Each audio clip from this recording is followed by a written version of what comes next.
여보, 수술하고 치료 잘 받으면 괜찮을 기다. 대장암은 예후도 좋다 하니까 우리 힘내자. 어?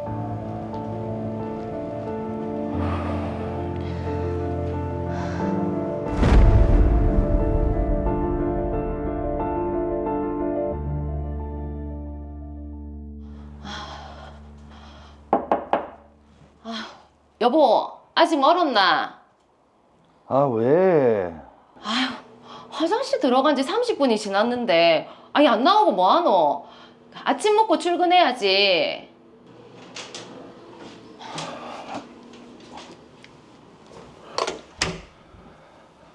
아, 요즘 화장실 가기가 힘드네. 당신 변비 없었잖아.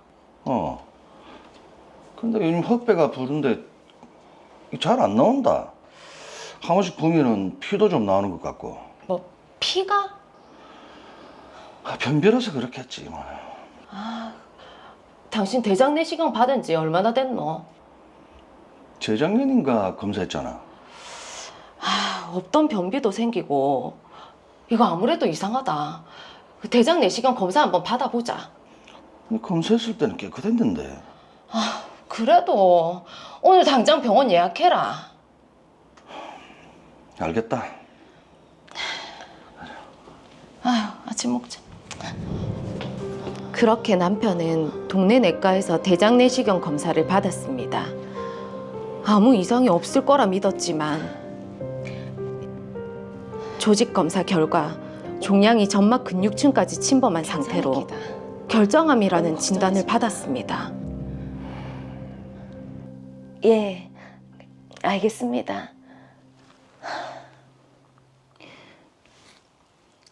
여보, 대학병원 예약했다.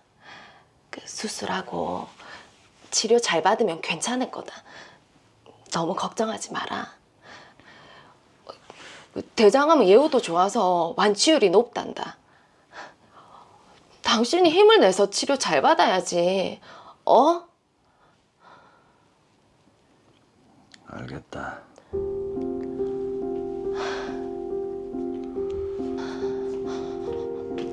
남편은 대학병원에서 내시경을 통해 이상 부위를 모두 절제하는 수술을 했습니다.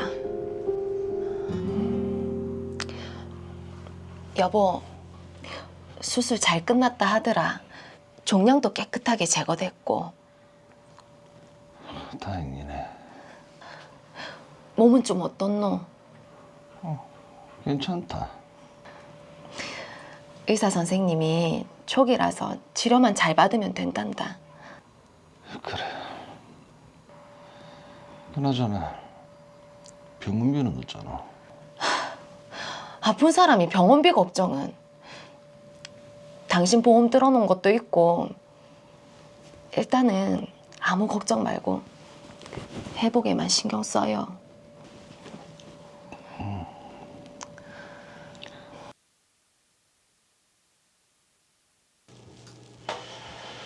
수술은 잘 됐고요. 절제한 조직을 검사한 결과 대장 점막 고유층까지 종양이 침륜한 것으로 확인이 됐습니다. 보통 이런 경우 대장암이 아니라 대장의 제자리암에 해당이 됩니다.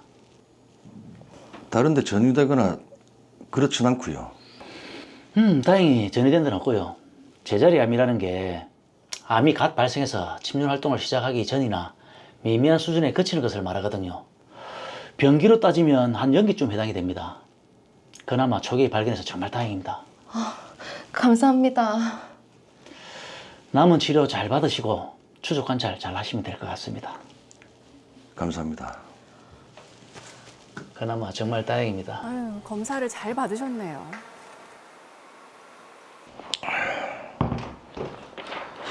네. 그래. 뭐 보고 있노? 당신 보험증권. 아니 결정감도 아니라는데 진단감이 나오나? 지난번에 보니까 제자리암 진단? 뭐 요런 게 있더라고. 청구해야지. 당신이 보고 알아서 하소. 남편의 보험증권을 찾아보니 제자리암 진단을 받은 경우 500만 원을 지급한다는 내용이 있어 보험금을 청구했습니다. 그런데 예? 제자리암 진단금 지급을 할 수 없다고요? 아니 왜요? 이정수님은 제자리암이 아니라 결장암에 해당합니다. 일단 알겠습니다.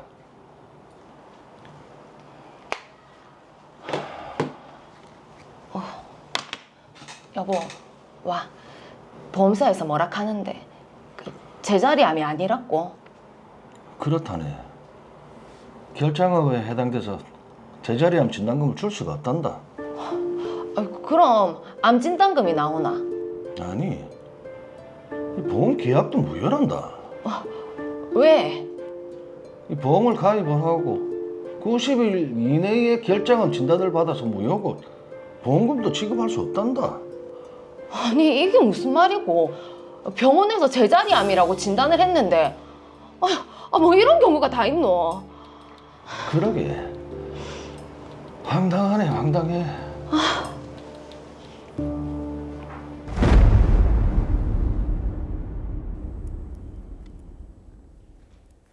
네, 이장수 씨가 분명 제자리암이라고 진단을 받아서 청구를 한 것인데 정말 황당하시겠어요? 그렇죠. 지금 이게 진단금을 좀 받을 수는 없는지 해결책을 한번 알아보도록 하겠습니다. 이장수 씨는 내과에서 대장 내시경을 받던 중 결장의 이상 부위가 발견돼 조직 검사를 받았습니다.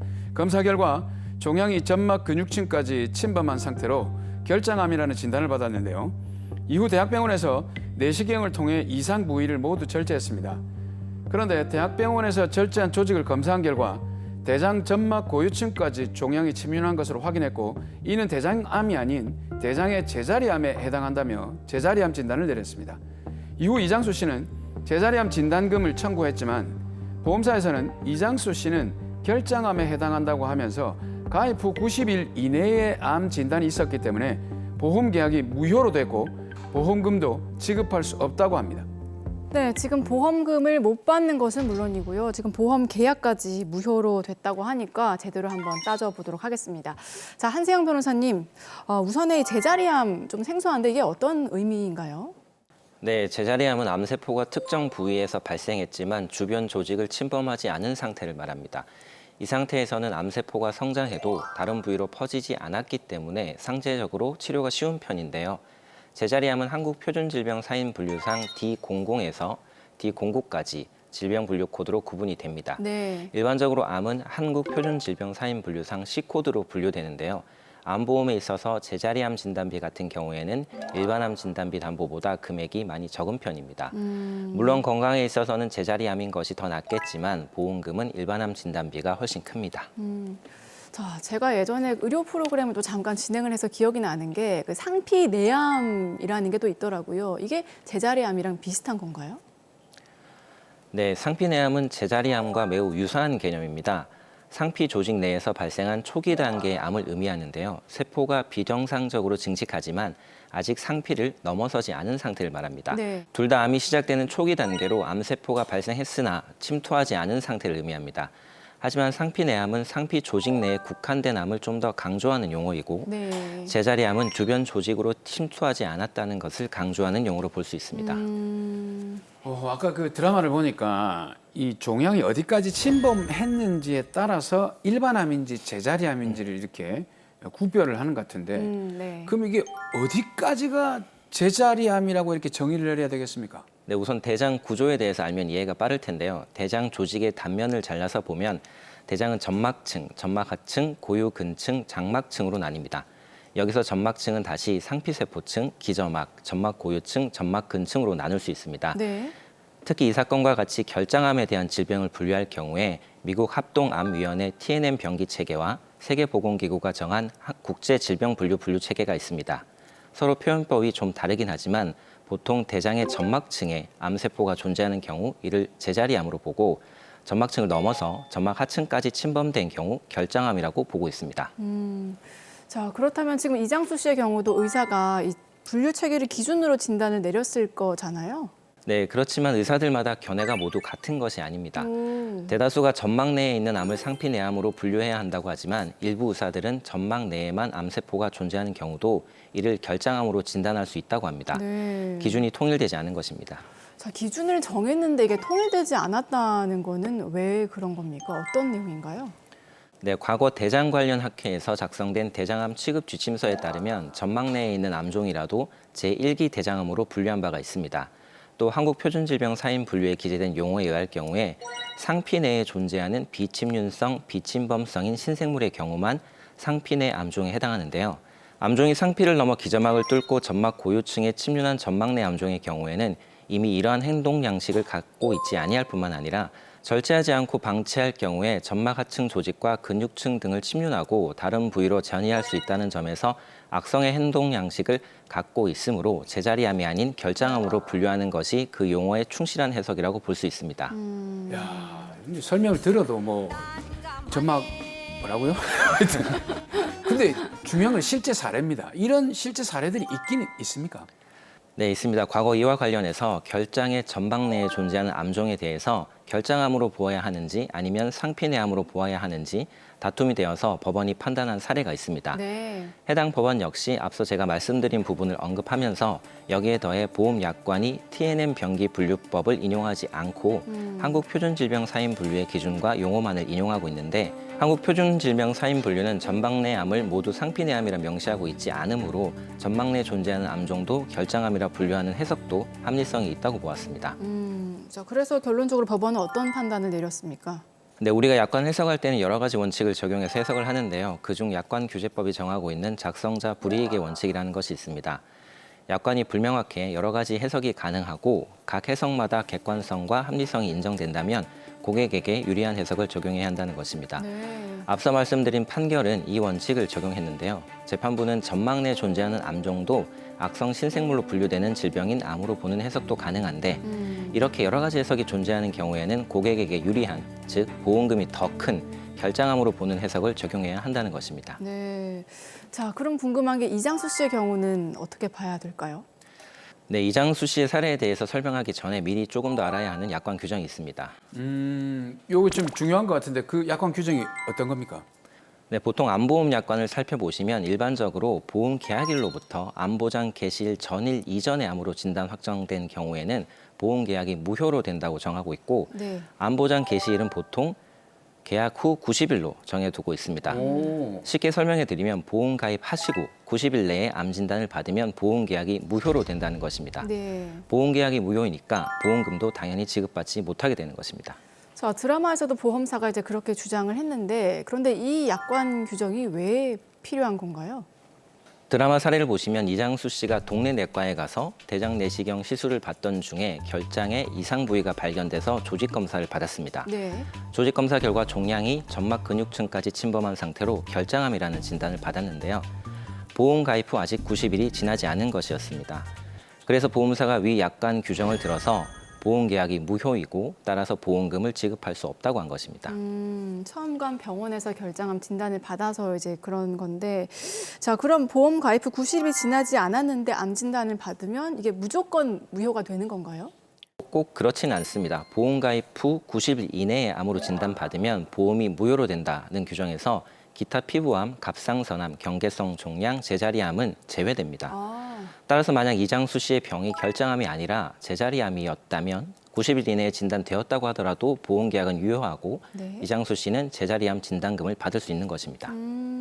야, 이게 지금 보험 계약하고 90일 이내에 결장암이 되면은 금액은 큰데 무효가 되고 제자리암을 받으면 금액은 작은데 또 그게 유효하니까 또 고객 입장에서는 또 금액이 작은 걸 주장해야 되니까 구도가 일반 구도하고 좀 다르다, 그죠? 네, 조금 특이한 사건입니다. 보통 보험 소비자가 보험금을 많이 받기 위해서 내가 진단받은 병은 암에 해당한다고 하고 보험사는 암이 아니라 제자리암이나 경계성 종양에 해당한다면서 적은 보험금을 주려고 하는 것이 일반적인 보험 소송의 구도입니다. 그렇죠. 네. 그런데 이 사건은 보험 계약의 무효가 문제되는 상황이기 때문에 반대의 구도가 된 것입니다. 예. 자, 그럼 앞서 말씀하신 그 내용에 비춰보면 지금 결장암이 아니라고 보는 의사들도 많다고 하셨잖아요. 네, 그렇습니다. 오히려 대다수의 의사들은 암종이 점막 내에 존재하는 경우 제자리 암이라고 보고 있고 결장암이라고 판단하고 있지 않습니다. 네. 그래서 실제로 이장수 씨가 대학병원에서 절제술을 하고 조직 검사를 한 다음 받은 최종 진단서에도 결장암이 아닌 제자리암 진단명이 기재되어 있었던 것입니다. 근데 이게 드라마와 비슷한 사례에서 대법원에서 이미 이 점막 내 암종도 결장암이라고 판단을 하지 않았습니까? 네, 그 부분 때문에 조금 이상하게 느끼실 수 있을 것 같습니다. 그러나 판결 내용을 다시 살펴보면 대법원이 전막내암을 무조건 결장암으로 보아야 한다고 판결한 것이 아닙니다.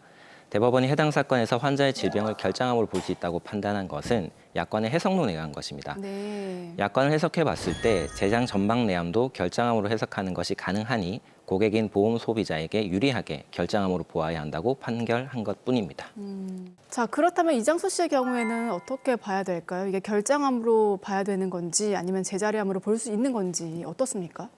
네, 아마도 보험사는 대법원 판결의 결론에만 집중해서 이장수 씨의 질병이 제자리암이 아니라 결장암이라고 주장하는 것으로 보입니다. 그러나 이 경우도 이장수 씨에게 유리하게 약관이 해석되어서 적용되어야 하므로 이장수 씨는 자신의 병이 결장암이 아니라 제자리암이라 주장할 수 있습니다. 네. 그러면 보험계약도 유지할 수 있고 보험금도 지급받을 수 있을 것이라고 생각됩니다. 자, 이장수 씨가 한시름 놓으셨을 것 같은데 마지막으로 이장수 씨에게도 또 한 말씀 해주시죠. 네, 이장수 씨 대학병원에서 본인의 질병이 제자리암이라고 했는데 보험사에서는 결장암이라 주장하니 참 황당하셨을 것 같습니다. 보험사의 대법원 판결 취지를 잘 설명하셔서 보험금을 꼭 지급받으시기 바랍니다.